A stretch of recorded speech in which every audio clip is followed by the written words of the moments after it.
Congress party सुरक्षा के मसले पर सियासत करने से बाज नहीं आ रही है। पूरा कांग्रेस का कुनबा ये बात बार बार देश में चिल्ला रहा है कि प्रधानमंत्री नरेंद्र मोदी अमेरिका के सामने डर गए। दूसरी तरफ भारतीय सेना का बयान आ रहा है जिसमें भारतीय सेना बता रही कि जब भारत की सेना पाकिस्तान पर प्रहार कर रही थी तो पाकिस्तान के जो सैनिक थे वो सफ़ेद झंडे दिखा रहे थे और रहम की भीख मांग रहे थे। और बाकायदा प्रधानमंत्री नरेंद्र मोदी ने भी ये बात बताई थी। उन्होंने कहा कि कैसे प्रधानमंत्री नरेंद्र मोदी ने अपने संबोधन में बताया कि पाकिस्तान की तरफ से हमारे डीजीएमओ को फ़ोन आता है और फ़ोन में पाकिस्तान गुहार लगाता है कि भैया सीज फायर कर दीजिए, बंद कर दीजिए, ये गोलीबारी अगर आपकी तरफ से चलती रही या आपके मिसाइल्स चलते रहे तो पाकिस्तान तबाह हो जाएगा।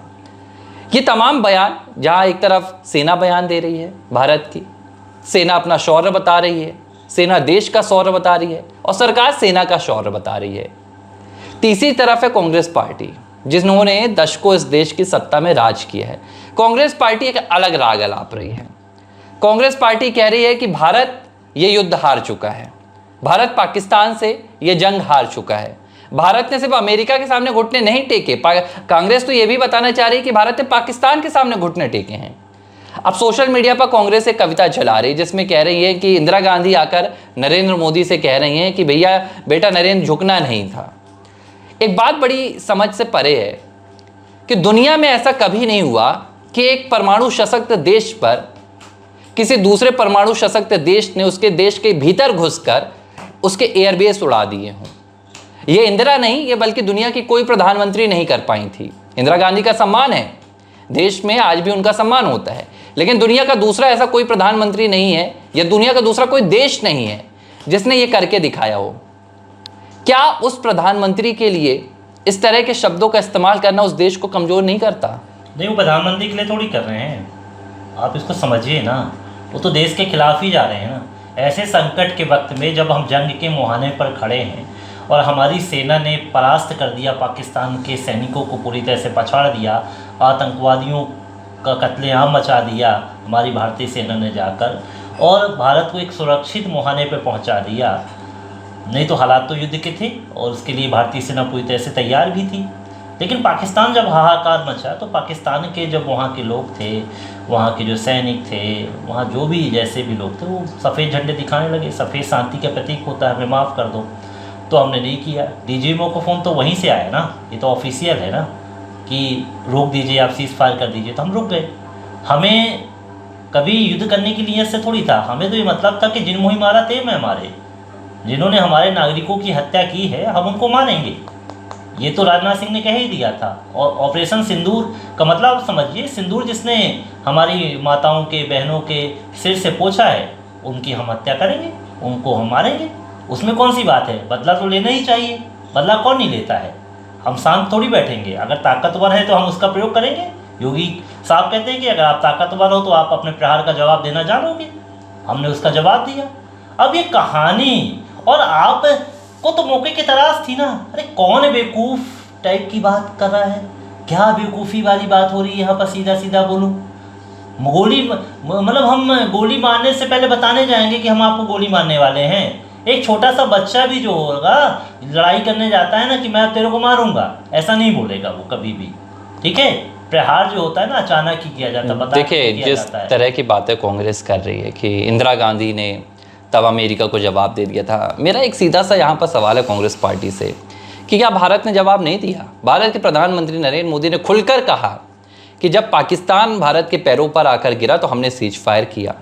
आपको भारत के प्रधानमंत्री के बयान पर भरोसा नहीं है, ठीक है, मत कीजिए, राजनीतिक मतभेद हो सकते हैं, लेकिन जो बयान भारत की सेना दे रही है, जिसके हाथों में इस देश की सुरक्षा की कमान है, तो आप उनके बयान को भी अगर दरकिनार कर रहे हैं तो इसका मतलब साफ है कि आप भारत विरोधी बयान दे रहे हैं। तो भारत विरोधी बयान क्यों नहीं देंगे? उनको तो राजनीति करनी है ना। 40 करोड़ मुसलमानों का वोट लेना है उनको पाकिस्तान ज़्यादा प्रेम है, उनको तुर्की से ज़्यादा प्रेम है। अब एक वीडियो आया था सोशल मीडिया पे जब पवन खेड़ा और जयराम रमेश प्रेस कॉन्फ्रेंस कर रहे थे, तो एक पत्रकार ने उनसे एक सीधा सा सवाल दाग दिया कि तुर्की का बॉयकॉट चल रहा है भारत में, तमाम जो संगठन है तुर्की के बॉयकॉट की पहल कर रहे हैं, इस पर आपका क्या स्टैंड है? तो दोनों एक दूसरे को माइक थमाते रह गए, लेकिन किसी ने जवाब नहीं दिया, क्योंकि तुर्की का बॉयकॉट करना कहीं ना कहीं कांग्रेस को लगता है कि ये मुस्लिम जो उनकी तुष्टीकरण की राजनीति है उसके लिए कठोरा घास साबित हो सकता है। तो इस तरह की राजनीति कांग्रेस कर रही है। भारत के प्रधानमंत्री को कमजोर दिखाना, देखिए नरेंद्र मोदी की यहां पर कोई अपनी छवि नहीं है। नरेंद्र मोदी सीधे सीधे इक्विवेलेंट टू भारत हैं फिलहाल। जब वो दुनिया में कहीं जाते हैं तो ये पहचान होती है कि भारत के प्रधानमंत्री आए हैं। वहां नरेंद्र मोदी की व्यक्तिगत छवि तो कुछ नहीं रहती है। नरेंद्र मोदी कुछ अगर वहां पर बयान देके आते हैं तो ये नहीं कहा जा सकता कि भैया देखिए हीराबा के बेटे ने ऐसा बयान दे दिया। क्या दिया कहा जाता है कि भारत के प्रधानमंत्री ने ऐसा बयान दिया है। तो अगर आप देश के भीतर दुनिया में ये ढिंढोरा पीटेंगे कि भारत के प्रधानमंत्री झुक गए हैं, भारत के प्रधानमंत्री हार गए हैं, भारत के प्रधानमंत्री घबरा गए हैं, तो ये नरेंद्र मोदी की छवि को कहीं ना कहीं नुकसान नहीं पहुंचाएगा। ये जो नुकसान पहुंचाएगा ये भारत की छवि को पहुंचाएगा। क्योंकि भारत की छवि से इनको मतलब क्या है? इनको तो वोट बैंक से मतलब है। और मैं कहता हूँ देश की जनता अगर प्रधानमंत्री का विरोध करने के लिए खड़े हो जाती तो हम मानते भी, लेकिन ये कांग्रेसियों के द्वारा ही तो पोस्ट की जा रही है। और कौन सी कविता उनकी चर्चित हो गई? हमारे तो मनोज तिवारी के गाए हुए गाना जो निशानी जो गाया जा रहा है ना, वो ज़्यादा हम लोग सुन रहे हैं और चर्चित है वो बहुत ज़्यादा गाना उसमें, जिसमें देश की सैनिकों की वीरता को बताया गया, किस तरह से ठिकानों को ध्वस्त किया गया। देखिए 1960 में जवाहरलाल नेहरू भारत का 80% पानी पाकिस्तान को दे देते हैं, ठीक है। इंदिरा गांधी ने वो नहीं रोका था, प्रधानमंत्री नरेंद्र मोदी ने रोका। आप इसकी चर्चा नहीं कर रहे हैं। प्रधानमंत्री नरेंद्र मोदी की आज देखिए विदेश नीति के चलते पूरी दुनिया में पाकिस्तान का साथ देने वाला कौन सा देश आया? कितने मुस्लिम देशों ने पाकिस्तान का साथ दिया? मात्र तुर्की। ये आप इस पर चर्चा नहीं कर रहे हैं।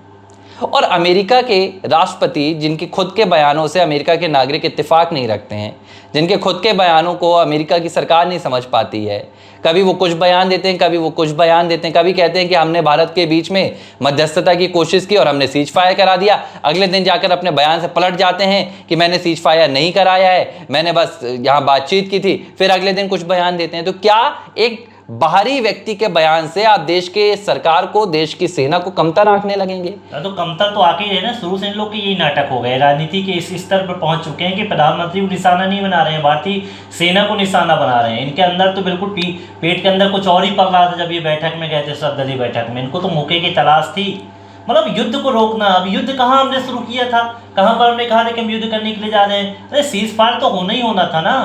अब देखिए एक बात ये मैं बोलूंगा कि राहुल गांधी का एक बयान आता है जिसमें वो कहते हैं कि भाई ये बताया जाए कि कितने जेट भारत ने खोए।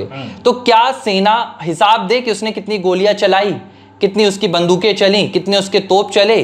क्या सेना से भी अब हिसाब लिया जाएगा देश के? देखो भाई, इनको कांग्रेसी हैं, इनको देना पड़ेगा ना, नेता विपक्ष है ना, इनको हर जानकारी देना होगा, क्योंकि 40 करोड़ मुसलमानों को ये जानकारी देंगे कि हम तुम्हारे लिए सवाल पूछ रहे हैं। और सीधा मैं बता दूं कि बिहार में चुनाव होने हैं, ठीक है, और आरजेडी के साथ इनका गठबंधन है। और आप जानते हैं कि आरजेडी और सीटें जो है मुसलमानों की कितनी सीटें वहाँ पर हैं। तो ये सब चुनावी कर रहे हैं, अपनी बात ना करें, कोई देशभक्ति की बात नहीं कर रहे हैं। अगर ऐसा होता ना तो सौर की बात करते, एक दिन तिरंगा यात्रा निकाले, उसके बाद फिर अपनी वही कहानी, गाना, पीना और सब दुनिया भर की बातें निकल कर सामने आ गई। तो ये सब चीज़ें फालतू बातें नहीं करना चाहिए, देश हित में ही बात करना चाहिए, ओवैसी के जैसे बोलना चाहिए, ना कि राहुल गांधी के जैसे। राहुल गांधी क्या बताना चाह रहे हैं? जेट का हिसाब ले रहे हैं। अब आप मतलब सेना के जितने गोली है, खोखे जो होते हैं ना, खोखे जब उछलते हैं तो यहीं थोड़ी गिर जाते हैं। तो अब वो मतलब सैनिक जो है जाके सीमा पार जाएं पाकिस्तान के, और वो जो खोखे वो गिरे हैं, वो होते हैं ना पूरे खोखे। देखिए ये पहली बार नहीं है। और राहुल गांधी के चरणों में रखते, भैया ये खोखे हैं, इतने हमने जेट किए, और ये खोखा है, ये मलबा है भैया। और सर्वदलीय बैठक की जो कुर्सियां होती बीचों बीच पूरा मलबा रख दिया जाए राहुल गांधी की, बचकानी बातें हैं। दर्शन कर लीजिए भैया ये मलबों की। इस तरह की बातें करते हैं, मतलब अजीब टाइप की इनकी हरकतें। देखिए राहुल गांधी ये पहली दफ़ा नहीं है, कभी वो चीनी अधिकारियों के साथ मुलाकात करते हैं, चीनी नेताओं के साथ मुलाकात करते हैं, उनके सलमान खुर्शीद हैं, इस तरह के जो नेता हैं वो पाकिस्तान की तारीफ़ करते हैं, और फिर कहीं ना कहीं भारत में जब सेना का शौर्य देखने के लिए मिलता है तो उसका हिसाब मांगा जाता है। तो ये कांग्रेस की पुरानी परंपरा रही है कि देश में अगर हम सत्ता में नहीं हैं तो जो भी सत्ता में है वो हमारा विरोधी है। राहुल गांधी खुद अमेरिका में जाकर या दूसरे देशों में जाकर फिर कहते हैं कि हमारी जो लड़ाई है वो इंडिया स्टेट से है। तो इस तरह के बयान देने वाले एक नेता से अगर वो जेट का हिसाब मांग रहे हैं तो मुझे लगता है कि ये दुर्भाग्य है देश का कि कांग्रेस पार्टी के नेता राहुल गांधी आज देश में लोकसभा में विपक्ष के नेता हैं। इससे ज़्यादा और क्या कहा जा सकता है? और ये परिवर्तन नहीं है इनमें, इनके अंदर जो बातें थी निकल कर सामने आ गई है। उनके नेता लगातार बोल रहे हैं, और ये कांग्रेस की नीति पहले से ही रही किस तरह से सवाल उठाना। पहले भी ऑपरेशन हमने अंजाम दिया, उस समय भी सेना की जो कार्रवाई हुई थी उस पर सवाल उठाए गए। देखिए साल 2008 में जब 26/11 का मसला निकल कर सामने आया था तब भी पूरा देश आहत था, तब भी हमारी आर्मी पूरी तरह से सशक्त थी और तैयार थी, लेकिन तब किसने रोका था आर्मी को? राहुल गांधी ये जवाब क्यों नहीं देते हैं? क्यों तब एयर स्ट्राइक नहीं की गई? क्यों तब बालाकोट जैसी एयर स्ट्राइक नहीं होती है? क्यों तब ऑपरेशन सिंदूर नहीं चलाया गया था? तो मुझे लगता है कि राहुल गांधी को कहीं ना कहीं देखना चाहिए कि इस देश में उनकी ही पार्टी की सरकारें ज़्यादातर रही, उन्होंने क्या किया है। प्रधानमंत्री नरेंद्र मोदी पर सवाल उठाना आपका लोकतांत्रिक अधिकार है, हक है, लेकिन देश की जब अस्मिता की चर्चा है, देश की सुरक्षा की चर्चा है, तो थोड़े मुझे लगता है कि अपनी जो छवि राहुल गांधी की है उस छवि से हटना चाहिए और समझदार नेता बनना चाहिए। ABC हिंदी न्यूज, आज ही जुड़िए हर खबर के साथ।